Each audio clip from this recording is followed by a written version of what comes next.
Tim's on his way. All right. Good afternoon, everybody, and welcome to the Indianapolis Rotary Club.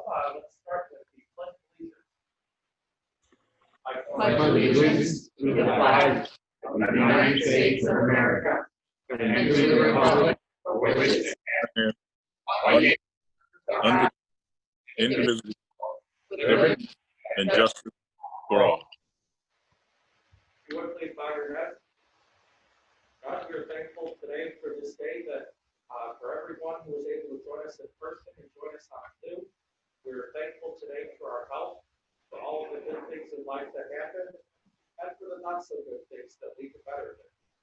We ask that you bless everyone here in person and online today, and that you continue to teach us new things every day. Amen. Amen. Welcome everybody. Please, if you would be seated. We have a visiting Rotarian today.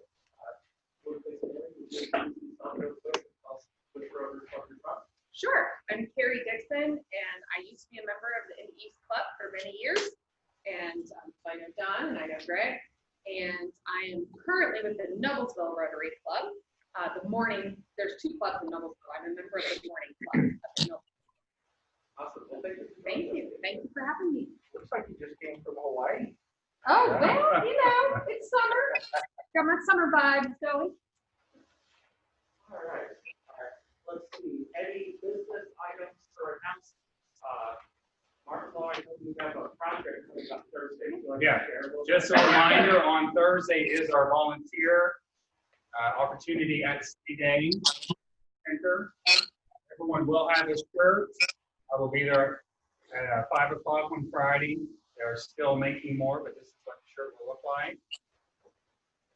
You can meet around 5 o'clock to get shirts. We'll be presenting them a large check, which is up in Tim's office. And they will be doing a volunteer. If you have any questions, let me know. Would it be okay with the group if we did the photo after the event's over, just because of all the setup? Is that okay? We get through everything. Absolutely. Appreciate it. Question on that. Well, I made the message. Are we distributing food that night too? Yeah, so it's food, school supplies, and clothing. Uniforms will be out as well. So we'll have 3 different things going. So based on the numbers that we've gotten, I'm going to assign us all to a Sunny Day coordinator, and we'll work that group. Thank you. Awesome. I'm looking forward to the opportunity for us to volunteer and help and be able to bring good things to people here on this side. Any other business items or announcements?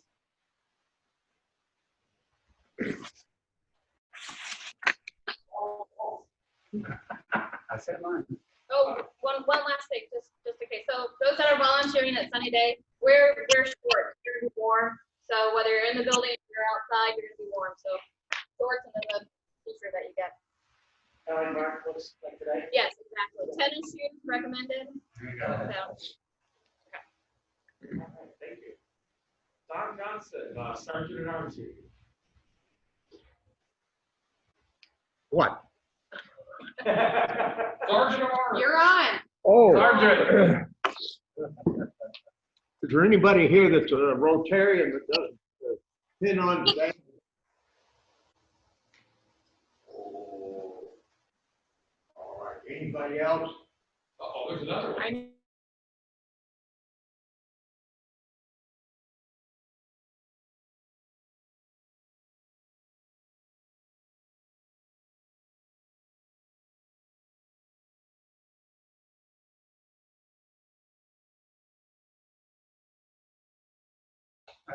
No, I'll be glad to give. I just need to get changed. Oh, I'm in the morning club. I'm not in the midday. We're not morning. I do. You know, you happy bucks because we're happy. No happy bucks go into the cage, so to speak, so that we support something that we believe in. So that's one reason that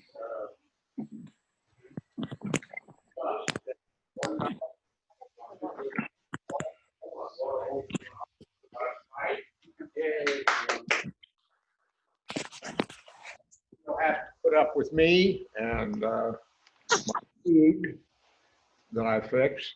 And the other thing, I'm happy to see Carol here. Haven't seen her. Carrie. Carol. Well, I'm still happy to see her. I'm always happy to see a blonde. You're blonde. And, well, we've got several blondes. In fact, we've got more blondes in here than we've got others. But nevertheless, I'm real happy to see all of us here. And it's good to see us. And now I'll just start over here and take your happy. What are you happy? I know what you're happy about. I'm happy 5 times today. First, I was blessed at a golf event last week, a big 50-50 golf ball drop, and I won the 50-50, so that was exciting. And this morning, I became a grandpa times 4. So my son and just had his second son. So we've got a new Hackett here just this morning. Your son. Yeah, very good. Wife didn't have anything to do with it. Yes, she was there. She was there. Okay. I want to give a $20 bill because my birthday is July 20th. Woo! Yay. Healthy and strong and celebrating 55 years with my amazing 3 kids last night and then 6 on Wednesday. We had to go out of town, so we'll do it again Wednesday night, which is fine with me. Yeah. Well, fine. Thank you very much. You actually saw her laying out there, so you must be happy about something. I am, so I'm happy, so we're excited at Sunny Day, later we spent Thursday night, but today we picked up over 120 gallons of milk, we got our school supplies set, we're getting all the uniforms out, and then obviously we'll have all the food, so we're really excited to get back to and that you guys are doing with us. That's very good. We're glad that you're such up on everything. Really are. I'm gonna give you one for my not wearing a pin, and one I'm just super excited to be a guest here today. Real good. We're thinking that we invite you back this time. All right. And coming around the bend here. I don't have any money today. Are you happy about that? What are you happy about, Mark? All that Brian? all that reading was why he's not happy. So I'm happy 3 times today because of the fun roads. I got out of bed and I made it here. We're glad that you did. Good start with that. If I miss somebody and they have another dollar, I'll be glad to take it. I gotta take it ways. All right. Awesome, thank you, Don.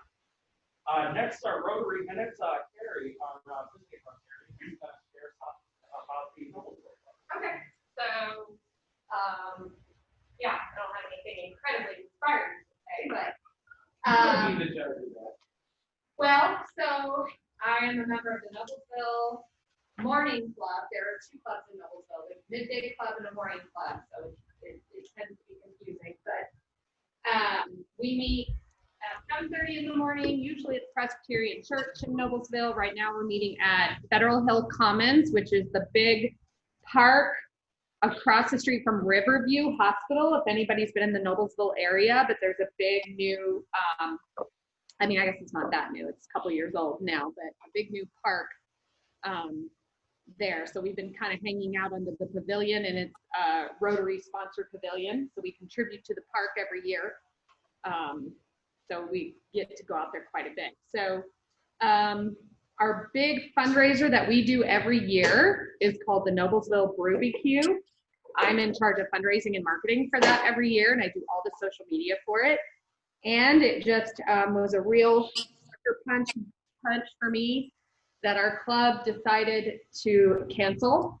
We made the decision last week, and I posted it on Thursday of last week. And I will admit I was against that decision, but I got outvoted, but it's okay. But it was a real gut punch because we work on that 11 out of 12 months out of the year, and it's a lot of work. Last year we had a banner year. We raised over $10,000. Yeah, I think the final number was in the neighborhood of 12,000 and some change.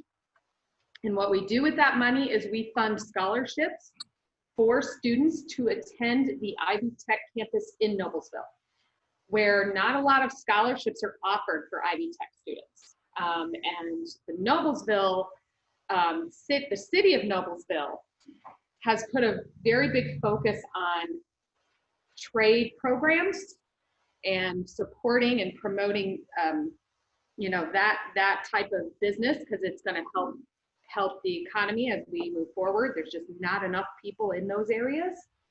And so Ivy Tech has a lot of programs that are 2-year degree, even 4-year degree that lead into trades. So we jumped in with that mission, and that's what we do. So because of the success of our event last year, we were able to award 4 scholarships.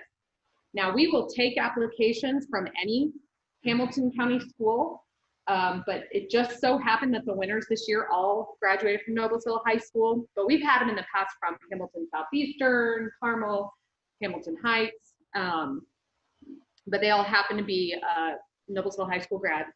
And we are having a scholarship breakfast to honor them this coming Thursday at Federal Hill. There's a bank that's situated on the park that has a room like this where you can spread out. And we have Mayor Jensen attending Thursday and the board of Ivy Tech. And we've got the 4 students, their parents. Actually, I take it back. We have 3 students. One of the students can't be there because he is in basic training for the Army right now, but he has a mentor in Noblesville that was his resource officer, and he is going to come and accept the certificate for him. So we're super proud of that event and super passionate about it, which is why when we canceled this year, it just broke my heart. So, but anyway, I just thought I'd tell a little bit about our club and our big annual fundraiser. And anything else, Ryan? Does anyone have any questions? When do you normally hold it? It's always in August, and it's always when the Parks Department has an opening, and I won't say always, it is always in August, but it usually has been around the second weekend. But that's give or take. It could be the 3rd or the 2nd, depending on their availability. And I believe we've already booked next year's date, but honestly, I can't remember it in August, but I can't remember off the top of my head. But the event is a barbecue contest. So we have cash prizes for the People's Choice Award. So it's grillers come out. It's so much fun. They come out at 6 a.m. They're allowed to start setting up at 6 a.m. It's a little bit tricky because they got to work around the farmer's market, but they start grilling and smoking and grilling at 6 a.m. And then they have to have their meat ready to cut and serve by 4 p.m. And then we have, so it's all you can eat. We have nameless catering, do some sides, and then all you can drink. Beer vendors. We do have 1 wine vendor, and then we have 2 bands. We have a kind of main event band in the evening, but around 4 to 5 o'clock when people are just coming in and eating, we have like an opening band that's more chill music. But then we have like a headliner that goes from, I think, 7 p.m. to 10 p.m. It's so much fun. It's a lot of fun. So, yeah. How much do you guys charge for admission and food stuff? Good question. So 45 in advance online. So we used Indiana on Tap tickets this year. We'll use them again next year. And then 55 at the door. So again, you know, sometimes we, as a club, we're like, is that too expensive? And I'm thinking, all you can eat, all you can drink, live music. You're not charging enough. That's what I'm saying. You know, there's an event called the Brew Fest in September. Always follows us in September. And it's just beer, and they charge $45. And then you have to pay extra if you want to eat, like at a food trucks and whatnot. So I think it's a deal. You do armbands or such once they pay the. Yep, we have 2 colored armbands because we do offer a designated driver band for $35.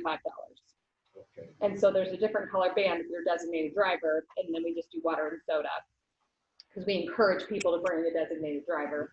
So $35 for a designated driver band, $45 for a regular band, and we put bands on everybody coming through the door. So, yeah, I'm impressed with our small group because our membership is 17, but really the bulk of the work is done by 10 to 12 of us to put on an event that has 350 people there that raises $12,000. So I feel like that's a pretty big accomplishment for a small group of people.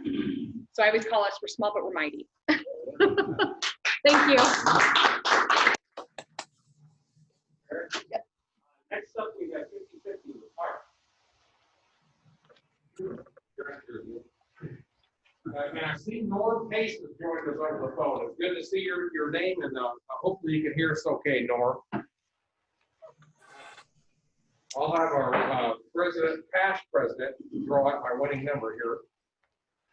Let us know what number you pull out there. 210. 210. Oh, Right. wow. Well done. Yay. Are you sure it was $1,000? Yeah. All right, next up, we have Tim Hanson, superintendent of one schools at our club, and past president. Oh.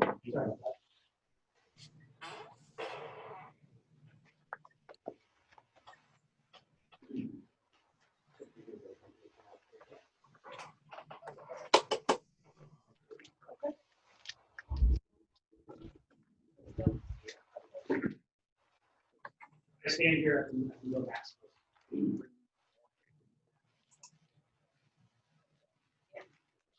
I want to share two things with you. For those of you that have been in the club for a little while, I came to you and talked to you about the journey to graduate skills that we identified. You guys gave me some feedback, and I took that to our team, and we refined that. So the first document that I want to share with you is our, you're getting to see this before our parents and staff, the final document. This is our. Has it been board approved? It has been board approved. Yes. But this is our strategic plan for the next 5 years. Super excited. We have not had a strategic plan in Warren since 2005. And it looks great, but I also believe in the content in this strategic plan because it's going to provide the direction for all of our staff, students, families for the next 5 years. It was an extensive process, and Janine can attest to that. She was a part of building this. But we started this time last year, and we finished right before our schools closed in March. And so it took us a while to collect information from our families and our staff. And, what I would like just to share just real quickly, and then we'll go over the reopening plan, is we identified 5 areas that we will focus on in the next 5 years. The first being invest in relationships with our families in the community. As you know, we serve a very diverse community in Warren, both from a race perspective, but also a socioeconomic perspective. And one of the things that we really struggle with, and we identified that through this process, is really reaching our families. We have a lot of communication platforms, but some of them don't connect with some of our families. So we're really making an extra effort to identify different ways that we can engage them and allow them to be part of the process. Invest in meeting the needs of the whole child. You may have heard that before, but that's really looking at social emotional health, academic, behavior, extracurriculars. How are we really molding the whole student and not just focusing on the academic component? Invest in people. Right now, this is accurate for every school district, at least in Indiana, maybe also nationwide. There is a teacher shortage, and for us to retain our teachers, we need to invest in them. For us to attract new teachers, we need to invest in that process. So when we say invest in people, it's both from a retention perspective, but also an improvement perspective. Invest in efficiencies. For those of you that may not know, we are renovating one of our elementary schools right now, Lowell Elementary. We're also getting ready to renovate our high school, and we're having conversations about next year's renovations of 3 more of our elementary schools. We want to make sure that no matter what school you go to in Warren Township, the experience is equitable. And right now, we can't say that because some of them are outdated and outdated. And the last one that you guys helped with is invest in the future of our graduate. I would ask you to go to kind of the last page of the document.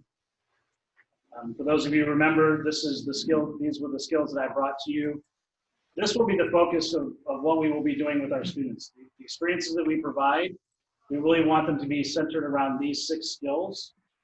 Right now, we're really using resilience in education, but that has really given us a good platform to communicate with our staff and our families that we're using these skills.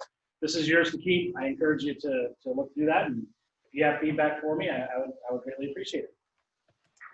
The next one's not as pretty because it was 68 pages, but we did release last Wednesday. We asked our board to approve our safe reopening plan, and if you've not seen this, I'll provide some 20,000 foot overview and then really allow you some time to ask questions. So I kind of framed it around the word safe. And as we want to talk about the safety of our students and staff. Obviously, that's our priority. If you're not a parent or if you are a parent, you know the conversation is teachers are not feeling safe because they feel kids are carriers of COVID. They're asymptomatic. We don't know if they have it. So we're working through all those different scenarios and just making sure that we know our kids need to be with us. We know that from a psychological standpoint, from an academic standpoint, from a behavioral standpoint, from both short-term and long-term impact, our kids need to be in schools. They need to have a routine. They need to be socializing. They need to be learning. Yes, there is a child care component that we do recognize. That this is an economic approach to this as well. That if kids are not in school, we recognize that some parents may not be able to go to work. So as the safety of our students and staff, the A is for our academics, athletics, and extracurriculars. Right now, our students are engaged in athletic activities and extracurricular activities at the high school. We are in phase 2, which means our students can participate 4 days a week. It is all voluntary, so students are not forced to come in. We have students that are engaged in all of our sports, choir, band, and our extracurriculars. Obviously, and it's in this plan, all the safety precautions that were taking place to ensure the safety of everyone. We do partner with Community Health Network. So right now we have on-site athletic trainers that are making sure that all our folks are safe, and if something does happen, they help us respond to that. The F is for facilities and operations. We know that those play a huge part, a critical part in making sure that the processes and the facilities are safe, both for students and staff. We're gonna have signs everywhere. You've seen our big red sign here. We'll have signs on buses, and I'll get into a little detail of what that will look like when we look at our models. And then one thing I failed to mention on our strategic plan, when we developed this, we really looked at everything through a lens of equity, because we know that we define equity as giving people what they need to be successful, and some of our students require more need. And so really taking a look at some of these areas and identifying how we can meet their need. One sidebar, we are opening up Moorhead, which is an elementary school that we closed about 10 years ago. It will become the Moorhead Community Resource Center, which Sunny Day will be moving over to. So we'll have one centralized location for all of our families to access resources and provide support for it. So the equitable access and outcomes piece, we're really taking a look at our communication platforms and how we're communicating our information to staff. We're looking at providing those resources, and then obviously our students with exceptional needs will be there as well.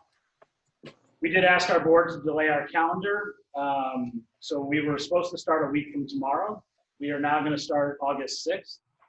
I will share with you that I have a call with Marion County Public Health Department and superintendents tomorrow for an updated data share on what numbers are doing in Marion County. And based on last week, if I was a betting man, I anticipate some additional restrictions. They're the highest that they've been.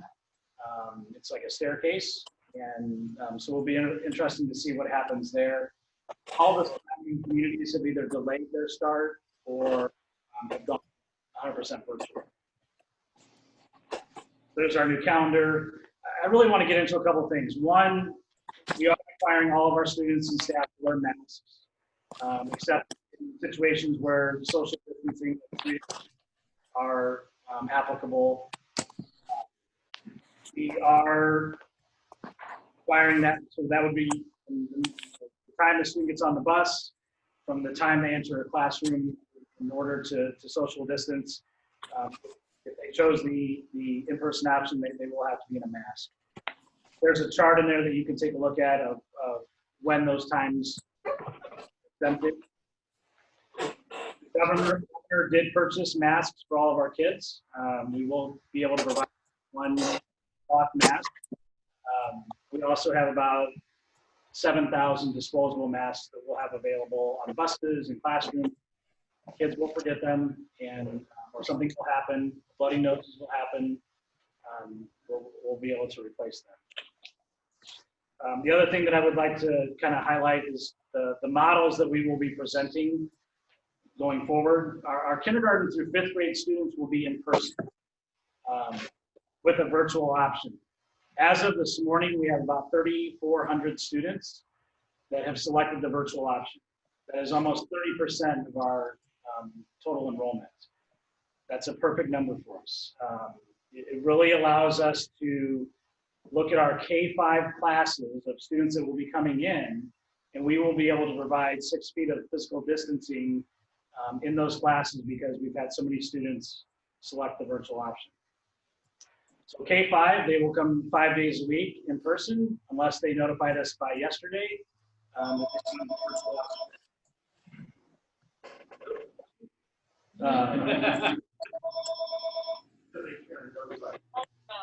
Wanting the virtual. It's the governor, you already have to change. Yeah. So that's our K-5 piece. Our 6-12 piece.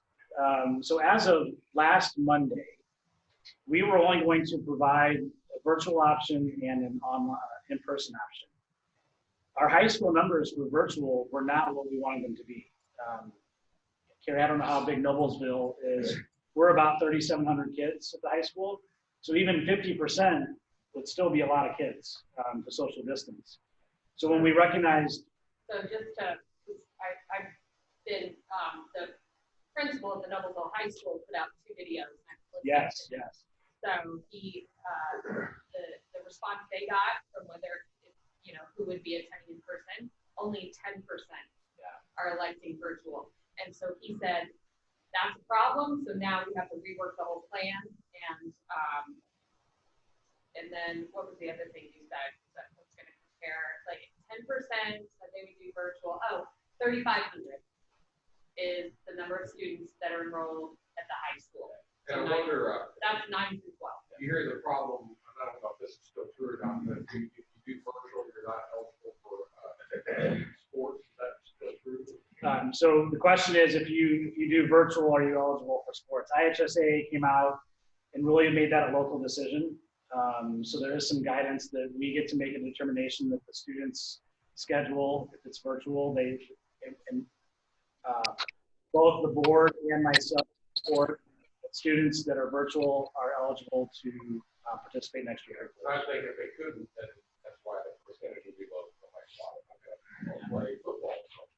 Yeah, they're able to do that at Noblesville. They would be virtual at home, and then they can come to the school for practice only. But there's like practices at 6:30 in the morning that when they're done, you have to go home. You can't stay or elected the virtual. But the only other problem they still have some kind of solution to, Principal McCaffrey said that if you elect virtual, there are some honors or AP courses that can't be done virtual, and they're working on that because then that's a problem for those kids that need those AP prep courses or relying on those scholarships for all kinds of stuff. So they're actually still working on that. They don't have a solution to that yet. That's what he told us on the last video. So here's my solution. We won't get there this year. But you probably have a handful. We have a handful. Lawrence North has a handful. Why couldn't we come together, allow kids we could share that, right? We identified a teacher. We won't get there this year, but we have the same challenge. Carrie, we looked at the Noblesville, that video was shared with us and looked at them. So this model is very similar to what you guys are doing. So 6-12, we're running an alternate schedule. A through K will be put on our black cohort schedule. L through Z will be put on our gold cohort schedule. They will alternate days, both in-person and virtual. On their in-person day, for traditional classes, and I'm excited that we're trying something different. So when I say traditional, core, math, reading, science, and social studies, those will be direct instruction days. And then the day that they attend virtually, those will be called application days. So we've identified that they'll receive their instruction, and then their homework per se, or their activity will be done on their virtual day. For our career center, it's the opposite. And this is really Dr. Rogers, who's our director there. They're flipping it. So on their in-person day, their application day, because it's hands-on. They need to be there to do the activity or the skill that they're learning. The virtual will be a video. They'll watch a video instruction or engage with the instructor virtually. So excited about that, because that's one thing, like how to virtually. It's our 6-12 also have a virtual option. Interesting, we made the cutoff at K-5 because we felt 6th graders can be more independent at home in terms of supervising themselves and from a safety perspective. It's interesting though, our 6th grade is one of our highest virtual requested grades. So maybe we missed the mark there. We do see other schools offering it 7 through 12. It's interesting how our buildings are set up, and that's causing a little confusion. We're K4, 5, 8, 9, 12. So our K5 is in person, but yet they're not in the elementary school, so a little wonky there. Our K-12 virtual model, as I mentioned before, will be very similar. They'll have a direct instruction day. The next day for virtual will be the application day. Part of the reason that has to happen that way is because the amount of kids we have in staffing, we cannot keep class sizes for our virtual teachers within a manageable size. They're going to have 2 cohorts. So a virtual teacher in 3rd grade will have a black schedule cohort where they will teach directly on a schedule. And then the next day they'll have their gold schedule cohort. So they'll be rotating 2 groups of kids through. We just don't have the finances to hire that many teachers, and there aren't that many teachers out there to do that. So we're doing all the physical distancing piece. We're getting lots of questions about, what happens if you have a positive case of COVID. We recognize that. We don't like the case answer, but it really depends on the case by case.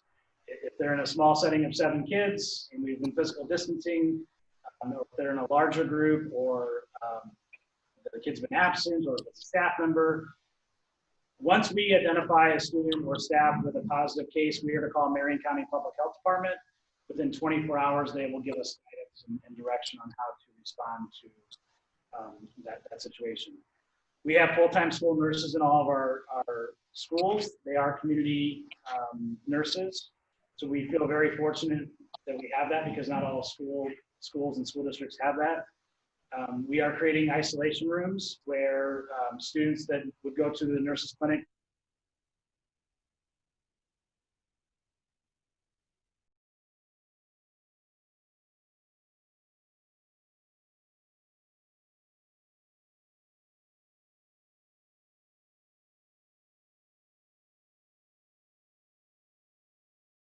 separate the virus from the general population as much as we can. In this plan, we did include our athletics. You're welcome to read through that. Really anywhere that students are, we really tried to identify what that looks like. Cafeteria has been a big question because that's a large gathering group. Right now, many of our students will eat breakfast and lunch in their classroom. K-8 has always eaten breakfast in their classroom. Cary, we're a free lunch and breakfast district. Last year was our first year. So none of our students, whether they're free or reduced or not free or reduced, they get free breakfast and free lunch because we met a threshold of our numbers. So we've always had a grab and go breakfast where they just grab it and eat in their classroom. We will be creating a lunch process similar so that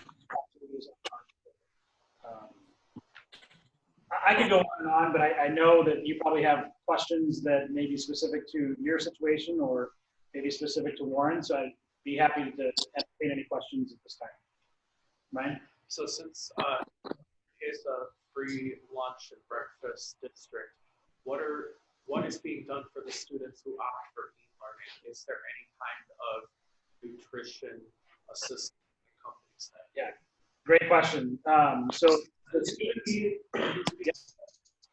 how are we providing lunch for the students that choose virtual? And how will students lunch that are on the alternating day schedule? So on the alternating day schedule, and the reason we went with 1 day on, 1 day off, we will provide students when they leave school on a Monday and don't have school on Tuesday, we will provide them with a backsack of a breakfast and a lunch so that they can have food for Tuesday. Now, that sounds really easy on paper, but we're trying to figure out how that's going to work, in reality. For the students that choose 100% virtual, we are going to use our Moorhead Community Resource Center as a satellite. And on Wednesdays, we will offer a 1 week of food distribution pickup. So every Wednesday, they can go pick up 5 breakfast items and 5 lunch items that will last them for 5 days. When we first closed, each family was given a pandemic electronic debit card because they didn't have access to school lunches, even though we did provide some. I have not, we've gotten that question quite a bit. I have not heard anything about them offering that again. Catherine, I don't know if in your circles, PTA. No.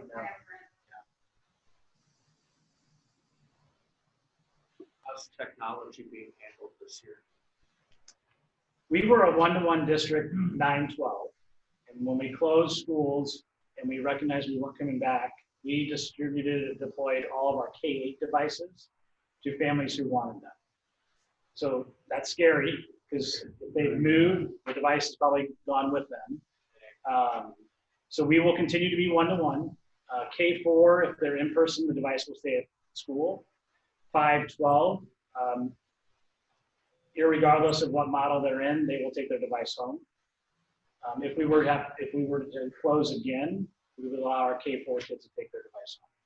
So then how likely is it that school is going to be shuttered again this fall or winter? Yeah, unless, likely. Very, very likely. Are we recording this? To your other point, we've used, so you may be familiar with the CARES Act money. Warren received just a little over $3 million with that. The majority of that has been spent on technology. We purchased 2,500 Wi-Fi hotspots. We're going to have to purchase more now that we've done this model of alternating day, and we have 3,500 virtual kids. Based on the best data that we have in front of us, we have about 30% of our families that don't have access to reliable connectivity. They have access to hotspots in their phone. But if you have 2 or 3 students that are trying to access Zoom or YouTube videos or something like that, that's not reliable. So we're really looking into that. An exciting thing that I think is coming out of it, and maybe down the road, we can offer, they can do it by county, right? All Hamilton County could offer this course. Or we're looking to create, and it's in the works, a Marion County 4G network for all Marion County students and families that could connect to it. Because one of the issues we struggle with is transients. And this is going to be a big issue this year when the eviction protection expires. So if a family moves from us to Lawrence or to IPS or to any other place in Marion County, they will retain access to this 4G network, which will be huge. What's the timeline of that being? We're probably a year out. But That's really neat. yeah. Is this school year expected to have a larger than usual effect on dropouts? So I think it opens up the opportunity to, because we don't have access to all of our students. So that's one thing that's on our radar is attendance and truancy and making sure students stay engaged. And quite honestly, that's been a challenge for us with a large high school anyway. Even 10% of your population is 370 kids. So, so let me tell you kind of another side of that. We actually had a couple of kids who did drop out come back because of the remote learning piece that worked better for them. So that was kind of a good feel story that they had kind of given up on coming to school every day, and but now that they could do it in their home, they re-engaged and got to the finish line. Why do you think that is? Social issues. Another interesting data fact is we saw a spike in engagement after 9 p.m. for high school kids. So when you look at kind of when they're doing their learning, we saw from our Canvas learning platform, kids were engaged from like 9 to 2 a.m. So maybe school hours just didn't work for that student. Maybe they were working, right? Not up for you. Yeah. So then does that mean any plans to put staff on where they can interact with students during those hours? Yeah, right now we're trying to stick with the 7:15 to 2:15 guardrails. I'm not volunteering for that. Right there you go. I just see a teacher there, or well, even you in a nightcap. It's like, what do you want? Anytime, anywhere, learning, a whole new thing. So this is our plan. I anticipate things are going to. Any new family that comes in will have access to our virtual or in-person model. We are asking our kids to commit at K-8 for 9 weeks and at the high school for 18 weeks, just because the way classes are structured, and we don't want to lose any consistency there. Yeah. Catherine, I'm dying to know if you have any questions from a parent perspective. I do have a question. So I opted not to have my youngest take his Chromebook home. So whether school starts or not on August 6th, there be a date for those that did not grab that Chromebook. Yes. Use my laptop, but I want that back. Yeah. We are looking at, pending August 6th being our start date, looking at that August 3rd, 4th, and 5th as, what grade? See? He's 7th grader. Okay, so orientation days for K-5 and 9, because they're new to their building, new families, and then for virtual and alternating day, allowing our families to come in and get technology. The other thing that we're working really hard with is making sure that novels, workbooks, materials that in-person kids will have access to, that our virtual kids will have access to as well, or alternating day. So we'll be setting those up. Be the same then for high school student ID. That same week prior to school starting. Sophomore, right? Junior, oh. Yeah. Part of that conversation, Catherine has been doing it when they come to school. Oh, that's good. And if it was looking at the manual, so both my boys play sports, do they want parents to come to the matches and games, or do they want us to stay home? We have not flushed that out yet. I was just talking to Marcus yesterday about that. What is that going to look like? I see an opportunity to live stream high school games. Yeah, and there's some conversation about charging for it. Some communities do charge for it. Without all the pro sports gone and Indiana doing gambling, maybe a hidden chance for the schools is to live stream the sports games and allow the parents to to gamble on the Rotary fundraiser? Yeah. Well, no, I said you cut out the middleman, just make it part of the school. You know, and the proceeds benefit the school district, and there you go.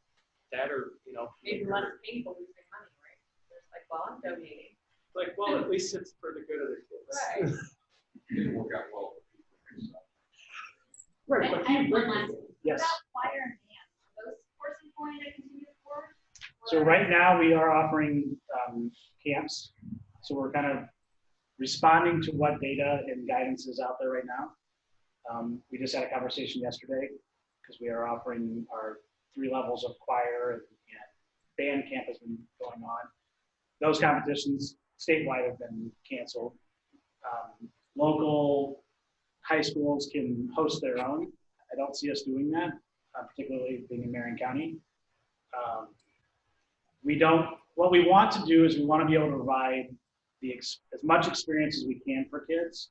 We also want to be realistic. Like, hey, we're probably not going to perform the same competitions that we did last year. You're probably not going to have a culminating, performance, but we're still going to work with you on. You're still gonna have classes, so I mean. That's the we're goal. gonna still have That's the goal. movement, in band, or they're gonna go to orchestra, or that's what I'm curious about. That is the goal. I don't know if this is a good way to think of it. We were told when we had to close, and no one's telling us we can't open. No one's telling us we can't do band. No one's telling us we can't do choir, sports. So we're kind of making every effort to try them until the school board, the Marion County Public Health Department, the governor tells us we can't. And Noblesville canceled all their homecoming. Have you guys done that yet? Yeah. Yeah, no homecoming dance, no homecoming parade, no homecoming festivities. He didn't say anything about the game, but all the festivities are already canceled. And we're still waiting on that. Our council to figure out that's long.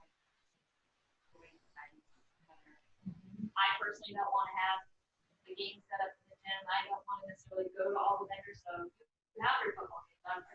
That's my personal opinion. I don't want to help organize. We're gonna have to figure out the social distancing in the hallways. Is that Labor Day this year?